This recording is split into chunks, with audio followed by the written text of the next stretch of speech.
All Hit Radio.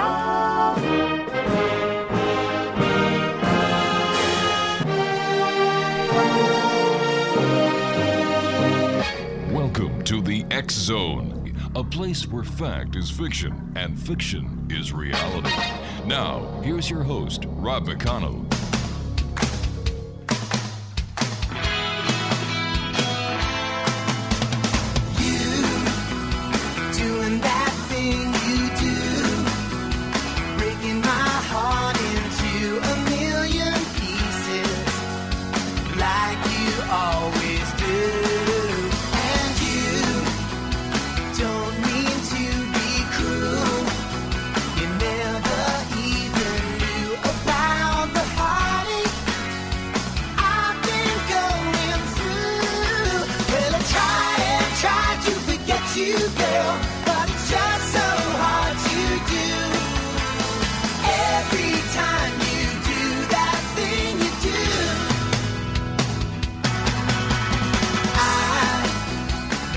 And good evening, one and all, and welcome back to the X Zone. I am Rob McConnell, and for the next 2 hours, I am your host and your guide as together we cross this time-space continuum to this place that I call the X Zone.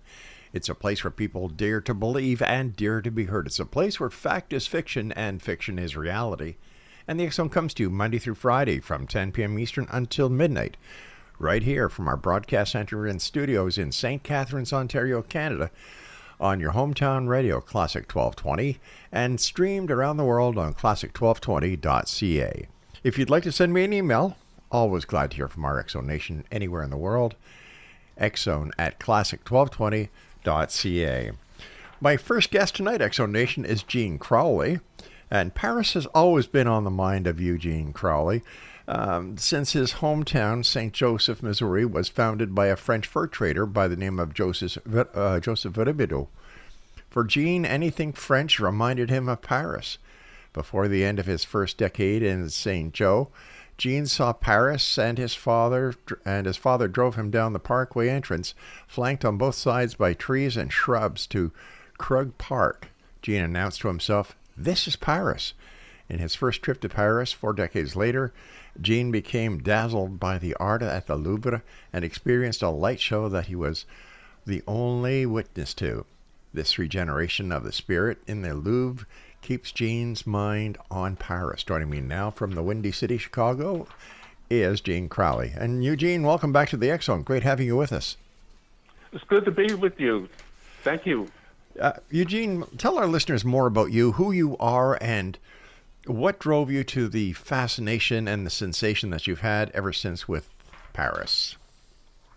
Well, I taught high school for 32 years, and I did grow up in a small town, St. Joseph, Missouri. It only had 78,000 people, and it was the third largest city in the state when I grew up, and I was just proud of it. And even though it was segregated, I just was full of energy. And I grew up with radio, and my mom bought me books every time she went downtown, if not every time, but, quite frequently. But I've always had this impression that the world is filled with good people. Also, I knew that there are some bad ones, but yet we don't emulate the bad. We try to emulate the good. And when I think before I was 11 years old, I read all the books in the children's library 3 times. And they were good books, and I enjoyed reading about the heroes. And the hero has always been a fascination with me, even with my hometown.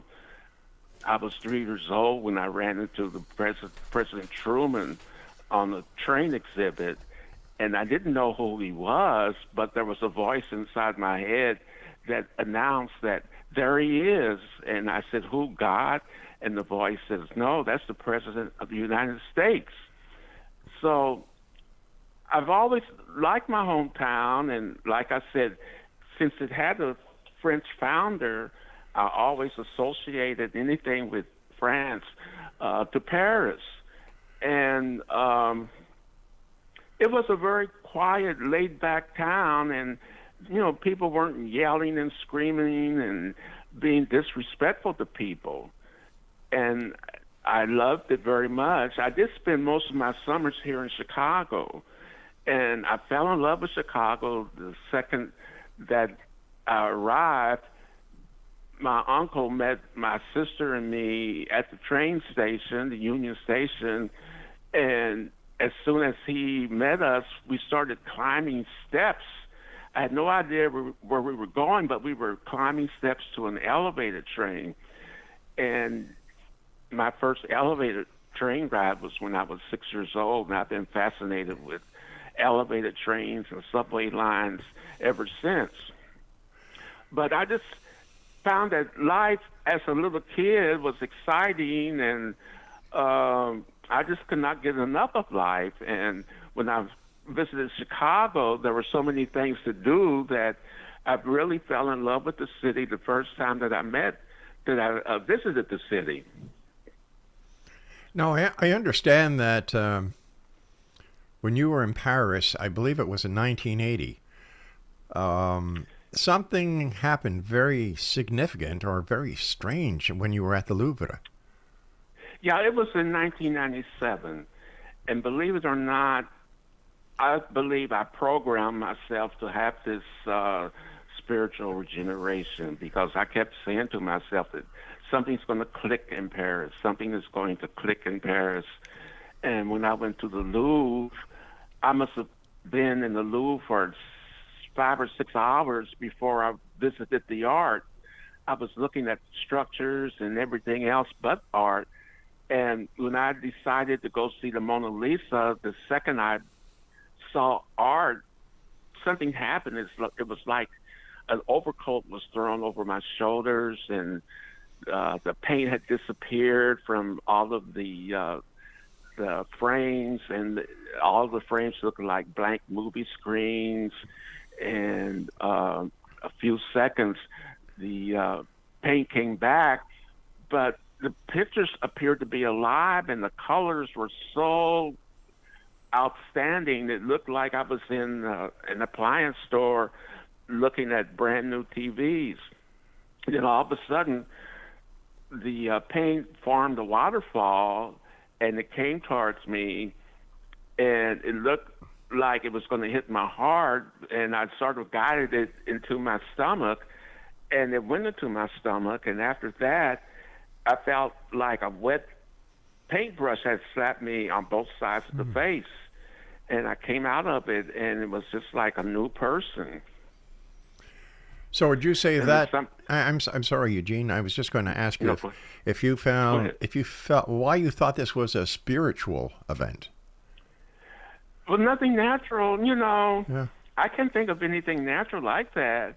It's sort of weird because at the time in Chicago, I used to watch The Outer Limits, and I believe I saw a section where a woman walked out of a painting. I remember that one. Yeah. I'm sorry, go ahead. I said I remember that show. That episode? Yeah. Yeah. So, I don't know, there's just something, even when I was a teenager, I must have been 18 or 19. I think I was watching a program called The Outer Limits. It's the same program, but there was this character, and she says, I feel like I don't belong here. I'm not from here. And there are a lot of black pastors who tell their followers that this world is not our home. And if we look at all of the ancient monuments like the pyramids, they all point to the Orion Belt. Some of the Indian lodges, their teepees were aligned with Orion's Belt.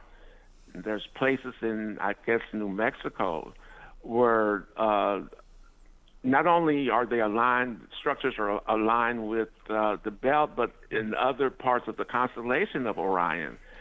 And most what we call primitive people or minorities, they tend to say that our ancestors came from the stars or they came from above. And our society will dismiss that and try to find a rational way of how life began, and their way using their only one side of the brain or the mind to determine reality. But we really have to open our mind to both sides of the mind. We tend to be like a left-handed society, left-brain society, where we can only determine things through rationality, but everything cannot be, put in a box and say, well, this is it. And I can recall when I was 16, a junior in high school, we read Ralph Waldo Emerson, and the unit was called The American Renaissance, the Flowering of New England. And they use the term transcendentalism, where there's more to life than what we can see and what we've been told. And that's true of the person. Mm-hmm. There's more to us than the physical body. We are spiritual beings. You probably heard that we are humans that occasionally have a spiritual experience, but we're really spiritual beings that should have an occasional human experience. So it's more or less opening the mind, which many people cannot do because the media and academia will tell us, you have to think this way and do this way, and they denounce things that they don't understand, and it's very confusing to people who are still trying to find, the most important parts of life and the most important questions of life. Why are we here? And what is our role? What's our purpose? And I did my master thesis in 1989 on the meaning of life. And I couldn't find any abstracts related to what is a good man, what's man's role in society, and so forth. And these are the questions that were answered by the ancient civilizations. So the Roman orator Cicero says that not to know what one happened before one was born would leave that person in a perpetual state of childhood. And we must weave the wisdom of the past within our lives. And most in our society, they do not understand the wisdom of the past because there's so much involved in the everyday world and trying to impress people and trying to assert their scholarship over everybody. All right, Eugene, we have to take our first break. Please stand by. Exonation, Eugene Crowley is our special guest. And when we come back, we'll talk to Gene about his books, his trips, his spirituality, and much more. This is the X Zone. I am Rob McConnell, and we'll be back after this very short commercial break as we continue from our broadcast center and studios in St. Catharines, Ontario, Canada, on your hometown radio, Classic 1220, and streamed at classic1220.ca.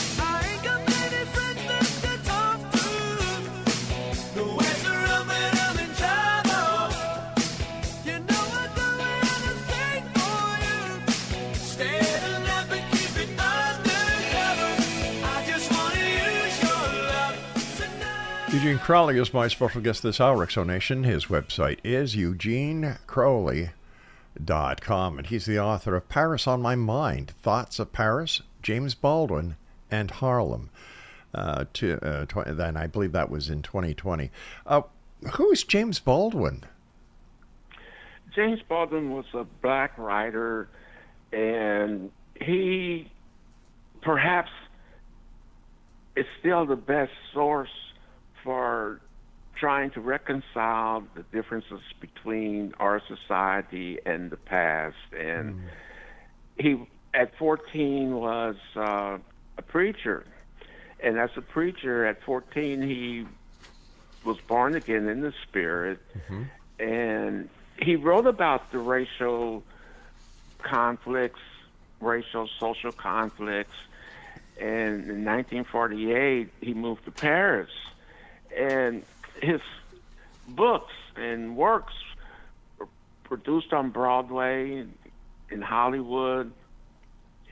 And he just could not understand the social situation or the social climate here in America.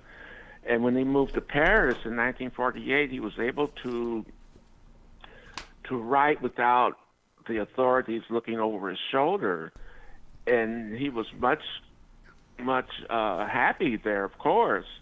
And he was a very cosmopolitan person because he had a home in Istanbul, and I believe he finished his first book, Go Tell It on the Mountain. He was in Switzerland.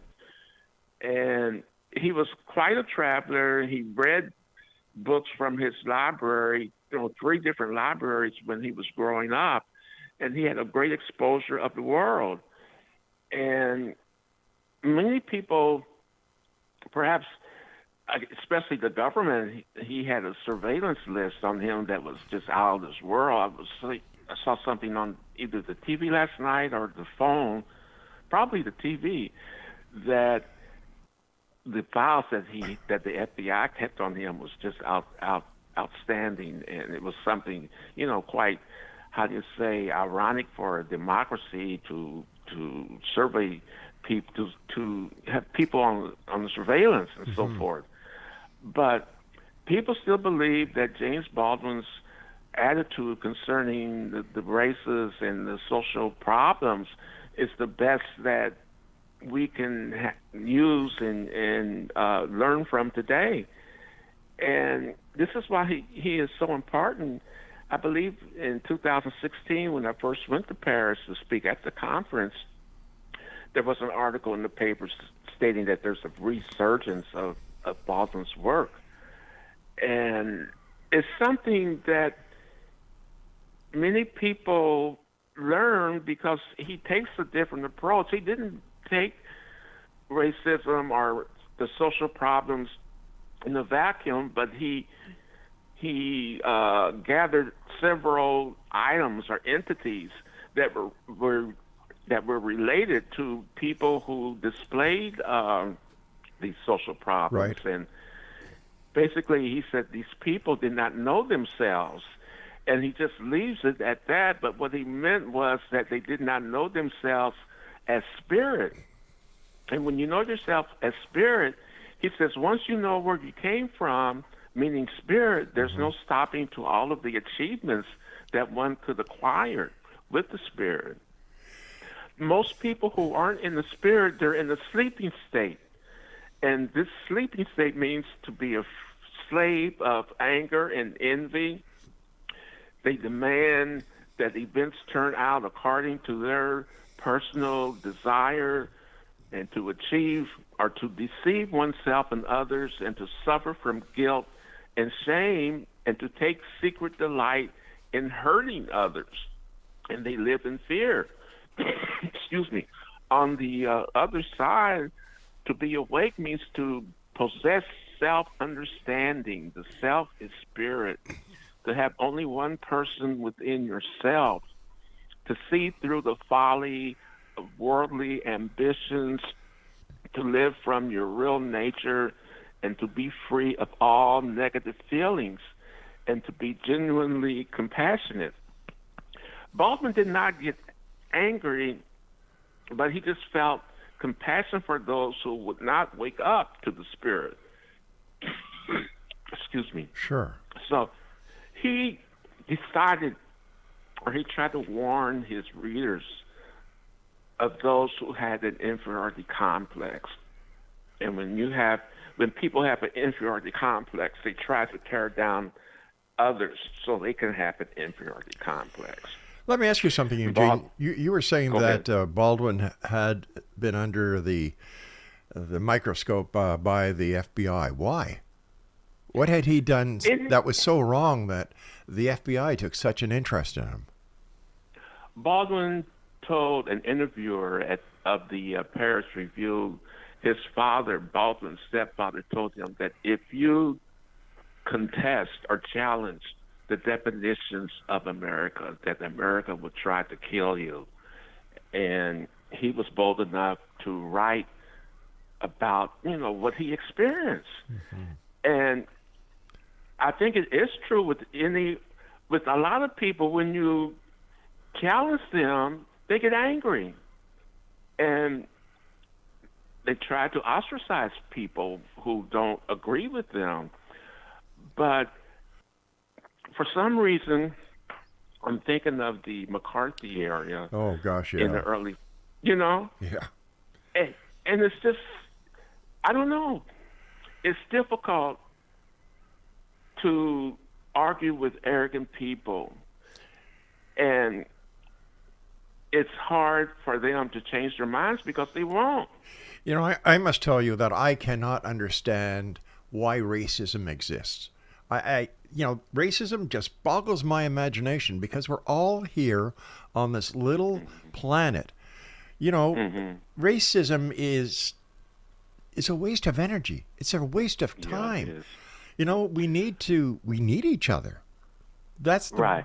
That's the bottom of it all. We need each other in order to survive as a species.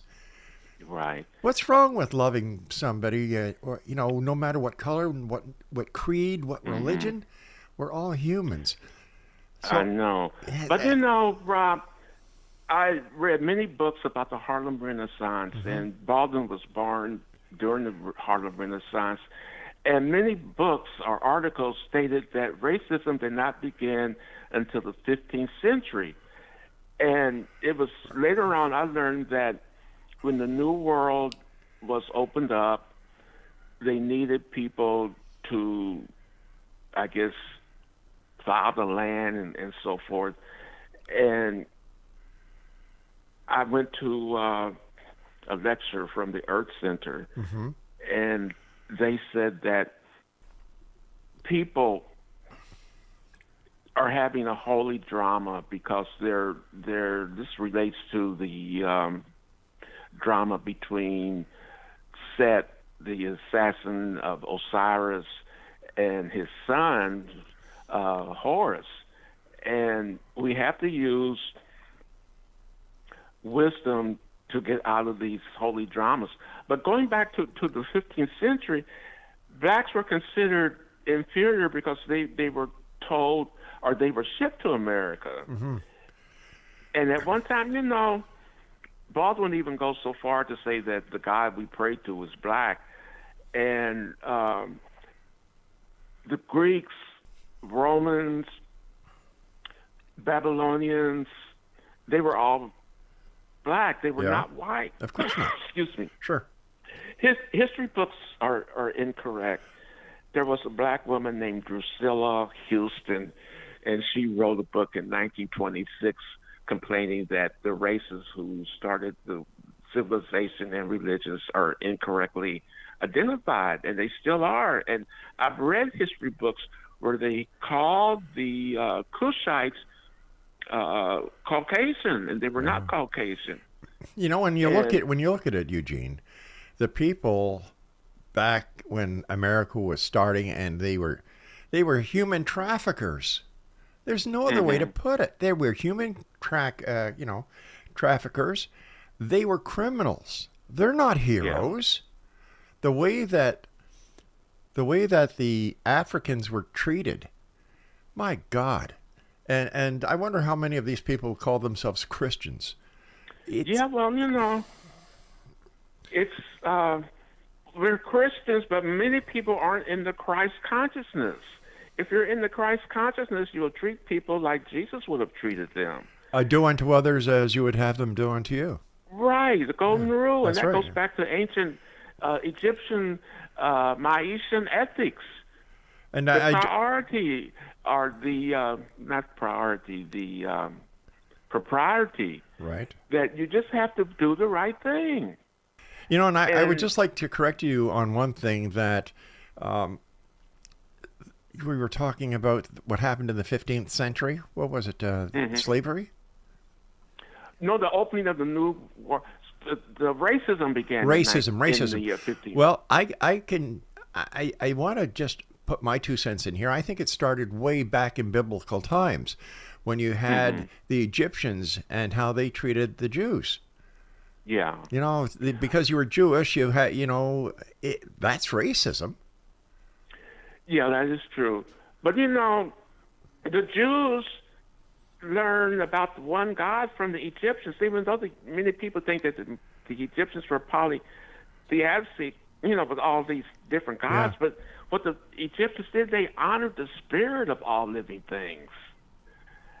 And but again, people still look down on Egypt because they held the children of Israel for 400 years as that's slaves. Right. Yeah. So, in my opinion, and we've got to go to a break in a few seconds. So in my opinion, human trafficking is nothing new. It's a dirty part of this world's history. And just like racism, it's up to us to eradicate it. And realize that we're all on this planet, we're all part of one another, and that in order to proceed and to go further and to evolve, we have to realize it and say, hey, listen, let's get rid of racism. Let's get rid of, whatever else is so negative that it brings the entire world down. And I don't care what theology you're part of. Let's just get along. That's all we need to do. And you and I will be back on the other side of this short break, Eugene, so please stand by. All right.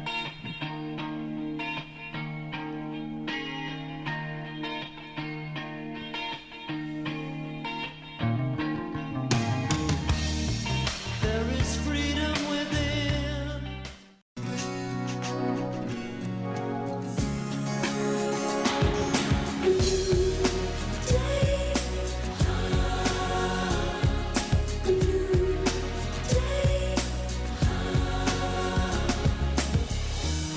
I was waiting for so long for a miracle to come. Everyone told me to be strong. Hold on and don't shed a tear. Through the darkness and good times. Welcome back, everyone. Eugene Crowley is my special guest. His website is eugenecrowley.com. And Eugene, I must be from the very, very old school, because when I was growing up, we lived in the ethnic community of Montreal, where all the Greek families lived, the Italian families lived, the Irish families lived, the Polish families lived, the Asian families lived. You name it, we were all there. And you know what? We got along. Like, it was like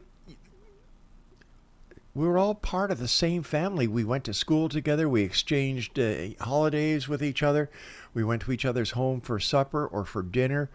If one friend was sick, no matter what religion or what race they were, we did our best to help them out. And I don't know where things started going wrong. I don't know either. For some reason, I used to believe that the mid-'60s, I guess after Martin Luther King was assassinated, that the bottom of America just fell out. But Baldwin says that the blacks are, let me put it like, the whites are so entitled to be, superior.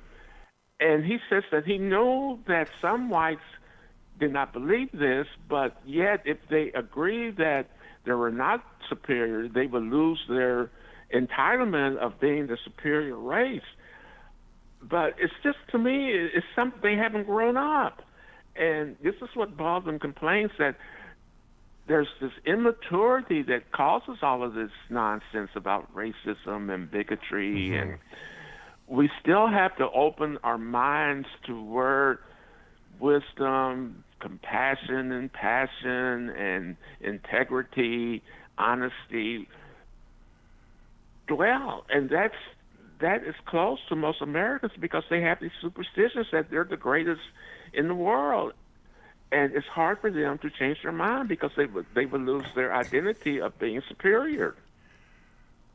That is sad, in my opinion. It is.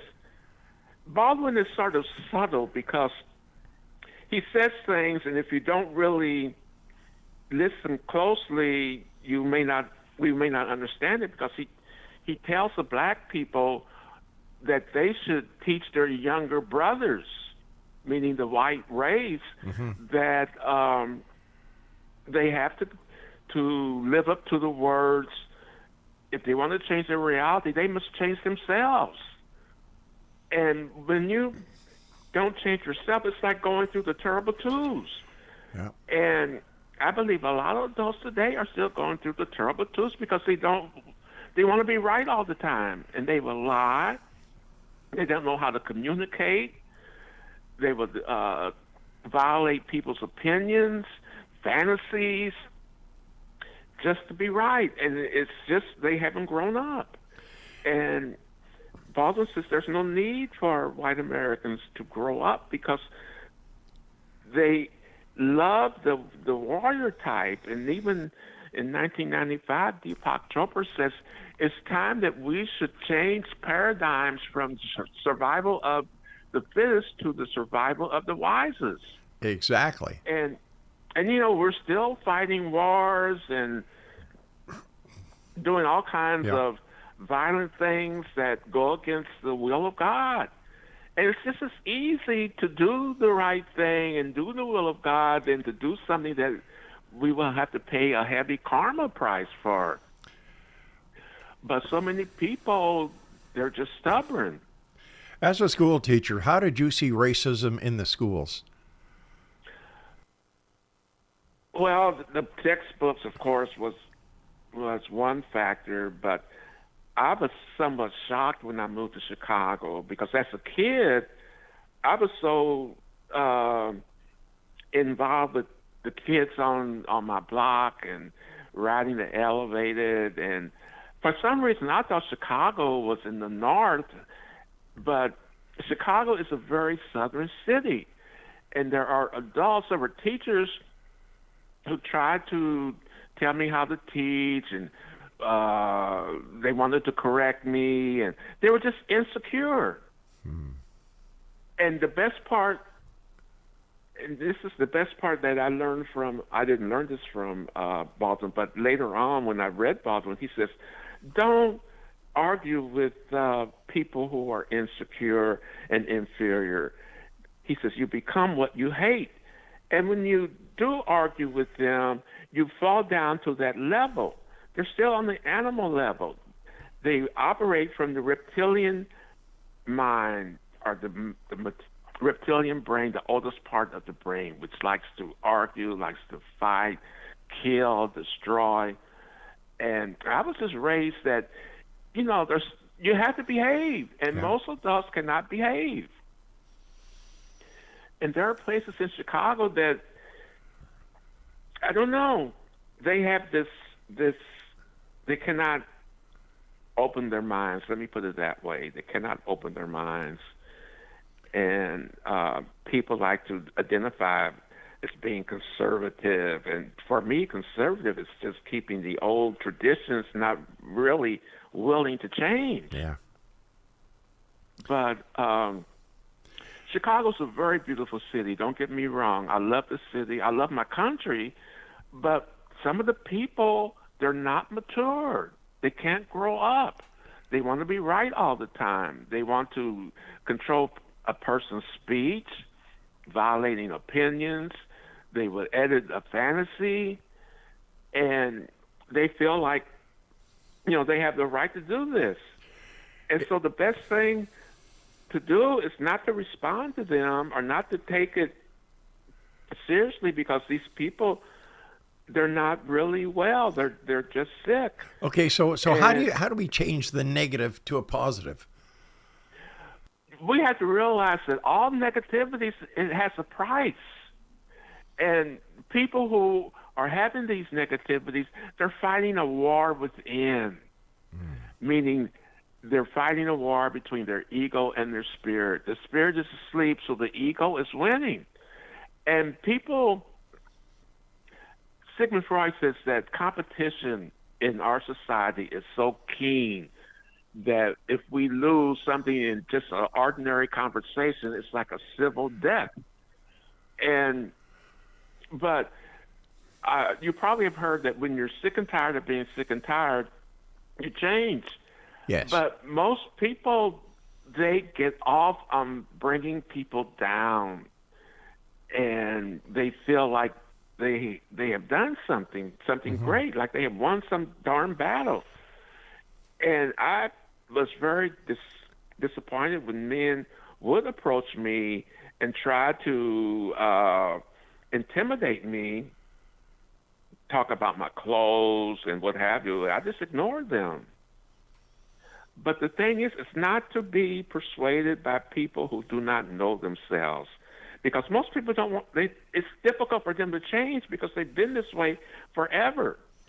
And they'll probably continue to be that way for a long, long time. So if we take that as it is, that, it's been around forever, we need to put the blame where it belongs, in my opinion, with their parents, the way they were raised, the non-values that they were taught. Obviously they didn't go to church, and if they did, and their church taught hatred and racism under the guise of God, that's all wrong. And you know what I have to say for anybody who's been the subject of racism or hate or anger? I'm sorry as a human being. I am really sorry. I am sorry that they have had to go through this in their lives. I am so sorry that another human made them feel less than a human. I am sorry for every wrong that has been committed. And all I can say again is, I'm sorry. And I'm sure there's millions and millions and millions of other people, whether they're Caucasian, whether they're Asian, whether they're, African-American, whether they're indigenous, who feel the same way. And it embarrasses us because we know for a fact that true humans are not like that.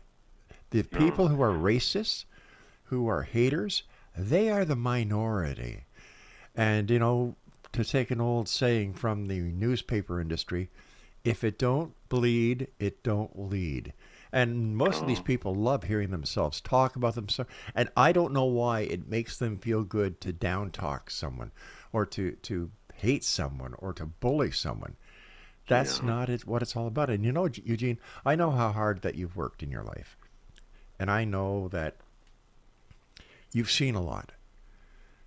And I can assure you, my friend, that it's the way you think and the way you act is part of how we, and I'm talking about the collective we, the people of this world, the loving people of this world, are going to change things. We're going to win. We are going to win. We should. Yeah. We should. You said something, going back to the parents. The parents are the first teachers.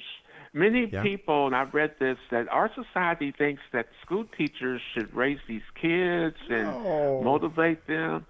And that's, to me, that's not right. The parents are the first teachers. And if the parents don't have any good values, then the kids aren't going to have them. That's right. And one year I was teaching, I don't know what year it was, freshmen or sophomores, and they were sort of loud. And I told them, you better stop, because when you get kids, you'll have a heck of a time controlling them because you can't control yourself. And when I said that, I turned around to see if someone was behind me who said that. I couldn't believe that I said that. Hey, Eugene, we have to take our final break, so please stand by. It's great talking to you, my friend. And great talking to you too. And X-Zone Nation, if you'd like to find out more about our guest this hour, if you'd like to buy a copy of any of his books, please, after the show, visit his website, eugenecrowley.com. This is the X-Zone. I'm Rob McConnell. Eugene Crowley is my special guest, and we'll both be back on the other side of this short break as we wrap up this first hour of tonight's show here in the X Zone from our broadcast center and studios in St. Catharines, Ontario, Canada, on your hometown radio, Classic 1220, and streamed around the world on classic1220.ca.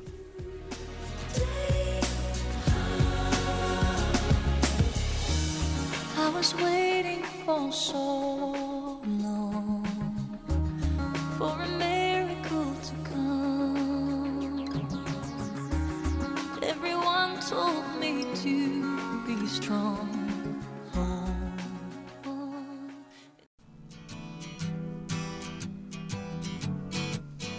On the first part of the journey, I was looking at all the life. There were plants and birds and rocks and things. There was sand and hills and rain. The first thing I met was a fly with a buzz and the sky with no clouds. The heat was hot and the ground was dry, but the air was full of sound. I've been through the desert on a horse with no name. It felt good to be out of the rain. In the desert, you can remember your name, because there ain't no one for to give you no pain. La, la, la, la, la. Exonation, Eugene Crowley is our special guest. His website is eugenecrowley.com. Eugene, I was just reading a note here that was attached to the information you sent us, and something caught my eye, and I have to ask you about it. Baldwin used the phrase, death of the heart. What did that mean? Okay, when the heart is open, it's the seat of love. It's really the conscience. And when the heart is open, you don't do harm to anybody. You don't lynch people. You don't kill people. You have to have heart.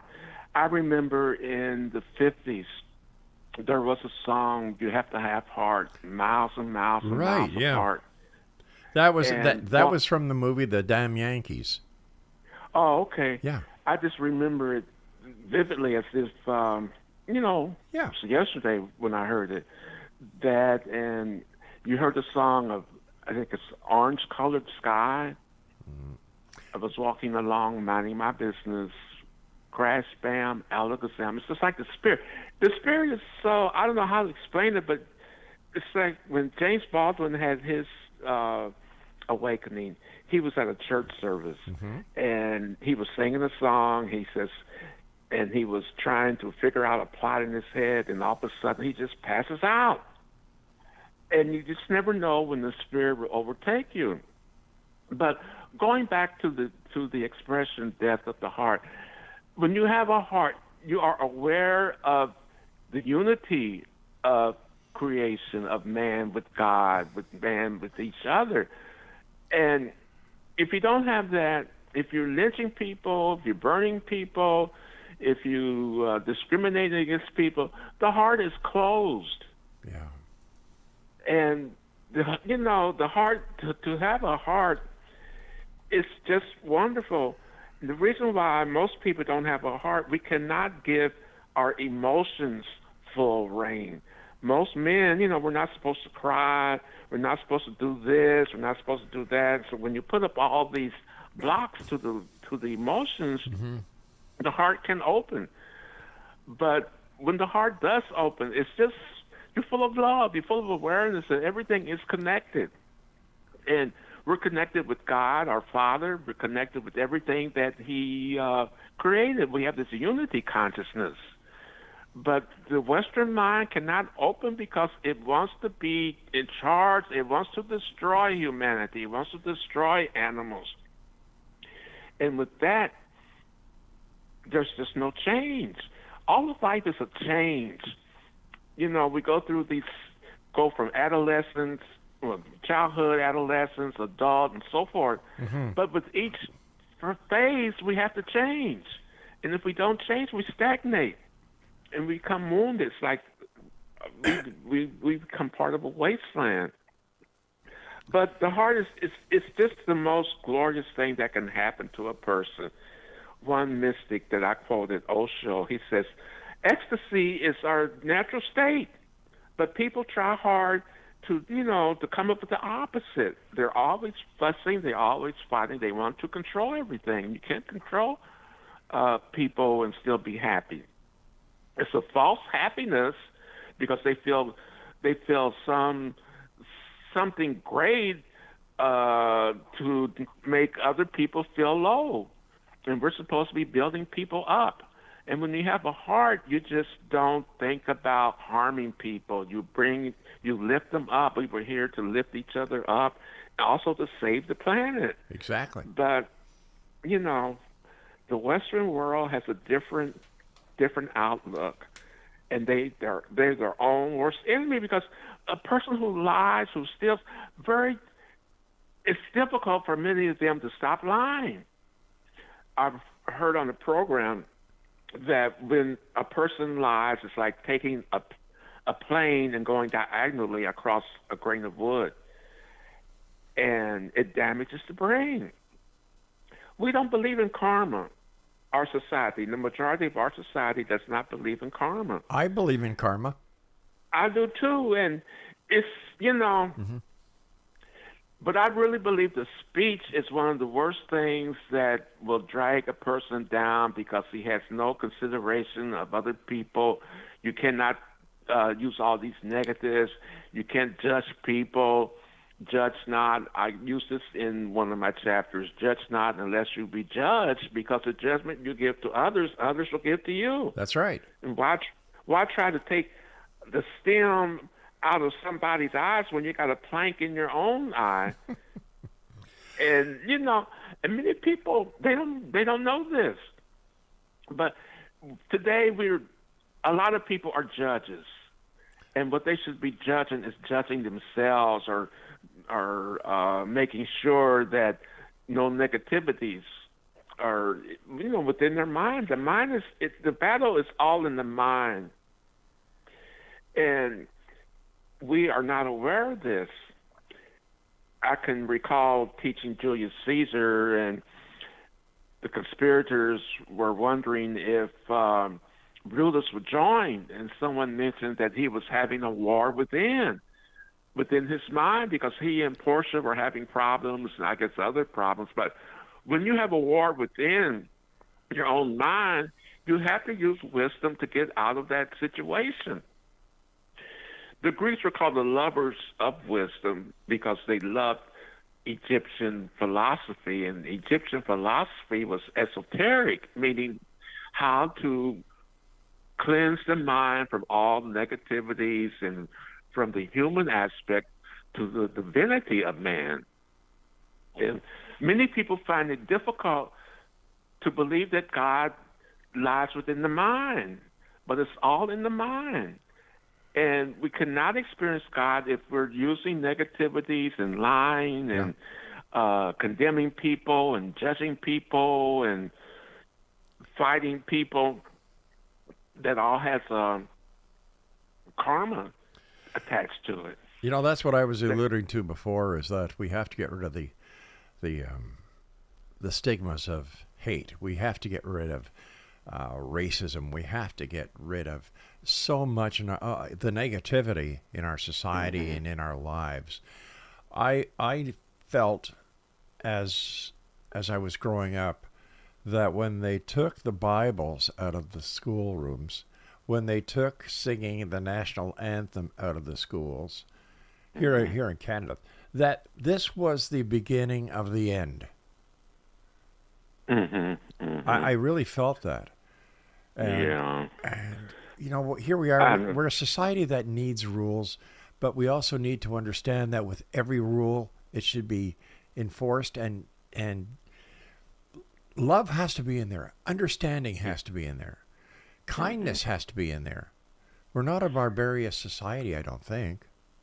Well, for some reason, I have to quote Drusilla Houston, who says that if the leaders don't make an effort to bring peace and reconciliation within the society, there's little hope. In our society today, what are we doing? We're having wars. And it shouldn't happen this day and age. Why was the UN created? A lot of people are asking that question these days. A lot of people wonder why. Why the United Nations? These are all, excuse me, Rob, I'm sorry, I didn't mean to cut you off. But, all of these Western arms, like NATO and the UN, United States of America, they're left brain, meaning that they can only decide things through war, and that's wrong. And like you said, have a reconciliation. Come together, talk. They don't want to do diplomacy. They just want to go to war and shoot and ask questions later, which is wrong. Why destroy a human? Why destroy an animal?